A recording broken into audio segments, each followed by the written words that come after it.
Breaking news KCR farm house meeting పై బీఆర్ఎస్ శ్రేణుల్లో అసంతృప్తి వ్యక్తమవుతుంది. కొందరు కీలక నేతలను సమావేశానికి పిలవకపోవడంపై పార్టీ శ్రేణులు విస్తుపోతున్నాయి. వారిని ఎందుకు పిలుపు రాలేదని పార్టీలో చర్చ జరుగుతుంది. అయితే గత ప్రభుత్వ హయాంలో కీలకంగా వ్యవహరించిన వారికి, పార్టీలో మొదటి నుంచి పనిచేస్తున్న వారికి ఆహ్వానం రాలేదు. సమావేశానికి రావాలంటూ కేవలం 34 మంది నేతలనే పిలిచారు. పార్టీలో 34 మంది ముఖ్య నేతల, మిగతా వాళ్లు కాదా అని చర్చ జరుగుతుంది. సామాజిక వర్గాల వారీగా బలమైన నేతలకు ఆహ్వానం అందకపోవడంపై విస్మయం వ్యక్తమవుతుంది. కొప్పుల ఈశ్వర్, మల్లారెడ్డి, సత్యవతి రాథోడ్, సునీత లక్ష్మారెడ్డి, నామా నాగేశ్వరరావు, వేణుపల్లి చంద్రరావు, రవీంద్ర కుమార్, వివేకానంద గౌడ్, సుధీర్ రెడ్డి, కాసాని జ్ఞానేశ్వర్ సహా చాలా మంది నేతలను సమావేశానికి పిలవలేదు. అందరినీ పిలిస్తేనే గ్రౌండ్ లెవెల్లో ఏం జరుగుతుందో తెలుస్తుందంటనే ఇలాంటి వ్యవహార శైలితోనే అసెంబ్లీ, పార్లమెంట్ ఎన్నికల్లో బీఆర్ఎస్ ఓడిపోయిందని పార్టీ శ్రేణులు చర్చించుకుంటున్నాయి. ఇప్పుడు అలాగే పార్టీ వ్యవహారాలు సాగుతున్నాయని అంటున్నాయి.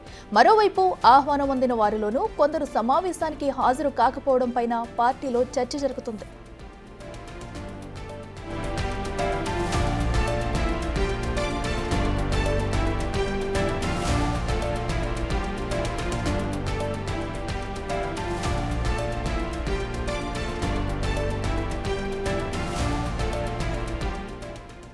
రెడ్డిక కేసీఆర్ ఫామ్ హౌస్ లో ఏర్పాటు చేసిన సమావేశానికి కొంతమంది నేతలనే పిలవడంపై పార్టీలో అసంతృప్తి వ్యక్తమైంది. అయితే పార్టీ కోసం మొదటి నుంచి కష్టపడి పనిచేసిన వారికి ప్రాధాన్యత ఇవ్వలేదంటూ కూడా అసంతృప్తి వ్యక్తం చేస్తున్నారు. అలాగే పిలిచిన వారిలో కూడా కొంతమంది ఈ సమావేశానికి హాజరు కావడం పట్ల కూడా నెగిటివిటీ అనేది సంచరించుకుంది. ఈ నేపథ్యంలోనే అటు అసెంబ్లీ ఎలక్షన్లో కూడా ఓడిపోవడం జరిగిందంటూ కొన్ని వ్యాఖ్యలు అయితే తీవ్రంగా ఇప్పుడు వస్తున్నాయి బయటికి. కిదాంశానికి సంబంధించి మరింత సమాచారం మా ప్రతినిధి వాసు లైవ్లో అందిస్తారు. వాసు, చెప్పండి, ఏదైతే కేసీఆర్ అటు మీటింగ్ అరేంజ్ చేశారో ఈ మీటింగ్ పై కూడా అటు బీఆర్ఎస్ శ్రేణులు పూర్తిగా అసంతృప్తి అయితే వ్యక్తం చేస్తున్నారు. దీనికి సంబంధించి డీటెయిల్స్ ఏంటి? అఖిల, బీఆర్ఎస్ నేత కేసీఆర్ వ్యవహార శైలిపై పార్టీలో తీవ్ర స్థాయిలో చర్చ సాగుతూ ఉంది.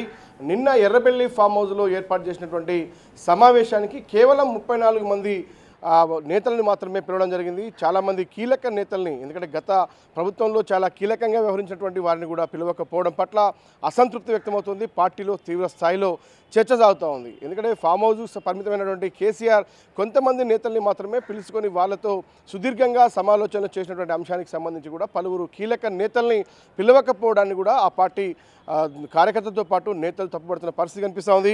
అయితే ప్రధానంగా నిన్న 34 మంది ముఖ్య నేతల్ని పిలిచినప్పటికీ మిగతా వాళ్ళు మేము నాయకులం కాదా, మేము పార్టీకి పని చేయలేదా, మమ్మల్ని పిలవకపోవడానికి గల కారణాలు ఏంటి అని కూడా వాళ్ళంతా అసంతృప్తి వ్యక్తం చేసిన పరిస్థితి కనిపిస్తూ ఉంది.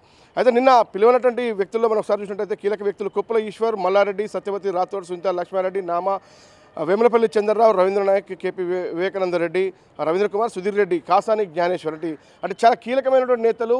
అంటే రాష్ట్ర స్థాయి రాజకీయాలకు సంబంధించినటువంటి అనుభవం ఉన్నటువంటి వ్యక్తులు, 3-4 సార్లు ఎమ్మెల్యే గెలిచినటువంటి వ్యక్తులు, రాష్ట్ర స్థాయి నాయకులు అయినప్పటికీ వీళ్ళని ఎందుకు పిలవలేదు అన్న అంశానికి సంబంధించి పార్టీలో తీవ్ర స్థాయిలో చర్చ సాగుతూ ఉంది. ఎందుకంటే రీసెంట్గా గత అసెంబ్లీ ఎన్నికల్లో ప్రభుత్వం ఓడిపోవడం, మరోపక్క పార్లమెంట్ ఎన్నికల్లో మొత్తం స్థానాలని కోల్పోవడం, రీసెంట్గా ఎమ్మెల్సీ ఎన్నికల్లో కూడా కనీసం అభ్యర్థిని పెట్టలేని స్థాయిలో పార్టీ ఉన్నటువంటి తీరుకు సంబంధించి, అంటే అధినేత వ్యవహార శైలి, పార్టీ నేతల వ్యవహార శైలి ఇదే రకంగా ఉంటే భవిష్యత్తులో కూడా రాజకీయాలకు సంబంధించి ఎన్నికల్లో పోటీ చేయలేని పరిస్థితికి పార్టీ దిగజారే అవకాశం ఉంటుందంటూ కూడా పార్టీలో చాలా పెద్ద ఎత్తున కూడా చర్చ సాగుతూ ఉంది. ఎందుకు కీలక నేతల్ని, మాజీ మంత్రుల్ని, జిల్లా ఇన్ఛార్జీలకు సంబంధించి కావచ్చు, రాష్ట్ర వ్యాప్తంగా ఉన్నటువంటి ఒక పేరు ప్రతిష్టలు ఉన్నటువంటి నాయకులను పిలవకపోవడం వెనకాల ఉద్దేశం ఏంటి, కేవలం ఈ 34 మందిని మాత్రమే పిలవడం వెనకాల ఉన్నటువంటి రహస్యం ఏంటి, ఎలాంటి చర్చ జరిగింది అన్న అంశానికి సంబంధించి కూడా ఈ నేతలైతే తీవ్ర అసంతృప్తి వ్యక్తం చేసిన పరిస్థితి కనిపిస్తూ ఉంది.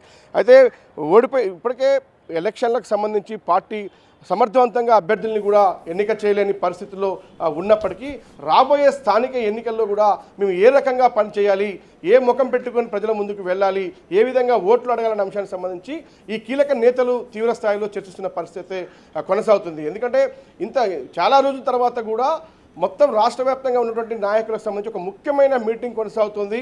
భవిష్యత్ కార్యాచరణకు సంబంధించినటువంటి వ్యవహారంలో రేపు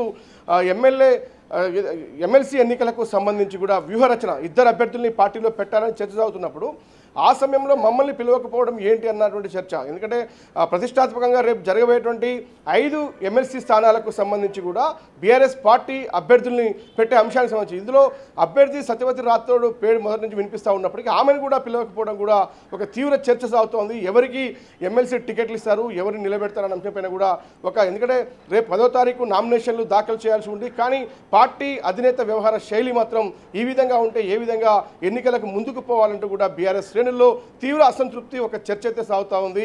మరి ఇకపైనైనా చూసాము ఇప్పుడు కేసీఆర్తో పాటు హరీష్ రావు, కవిత కుటుంబ సభ్యులు మొత్తం హాజరయ్యారు. అంటే వాళ్ళు మాత్రమే పార్టీనా మేము కాదా అన్నటువంటి ఒక ప్రశ్న అయితే పార్టీలో ఉత్పన్నమవుతున్న పరిస్థితి. నిన్న 34 మందిలో కూడా కుటుంబ సభ్యులే 4 ఉన్నారు అన్న అంశానికి సంబంధించి మేము ఎందుకు పార్టీకి పనిచేయట్లేదా, పార్టీలో లేమా అన్న అంశానికి, ఎందుకంటే కేసీఆర్ చెప్పినటువంటి ఎన్నికల అన్నింటిలో కూడా పనిచేశాం. గత అసెంబ్లీ ఎన్నికలు కావచ్చు, ప్రభుత్వంలో 10 ఏళ్ల పాలనలో కావచ్చు, రేపు రాబోయేటువంటి స్థానిక ఎన్నికలకు సంబంధించి కూడా మా పని అవసరం లేదా అన్నటువంటి అంశాన్ని వాళ్ళు లేవనెత్తా ఉన్నారు. మరి చూడాలి బీఆర్ఎస్ అధినేత, బీఆర్ఎస్ పార్టీ ఏం సమాధానం చెప్తుంది ఈ యొక్క బీఆర్ఎస్ నేతలకు సంబంధించి. ఎందుకు వాళ్ళని సమావేశానికి పిలవలేదు, ఎర్రవెల్లి ఫామ్ హౌస్లో జరిగినటువంటి రహస్య అజెండా ఏంటి, రహస్య అజెండా అయితే కీలక నేతలను ఎందుకు పిలవలేదు అన్న అంశంపైన కూడా ఒక తీవ్ర చర్చ అయితే పార్టీలో కొనసాగుతుంది. మరి దీనికి బీఆర్ఎస్ పార్టీ ఏం సమాధానం చెప్తుందో చూడాల్సి ఉంది. Akhila. Right Vasu, thank you.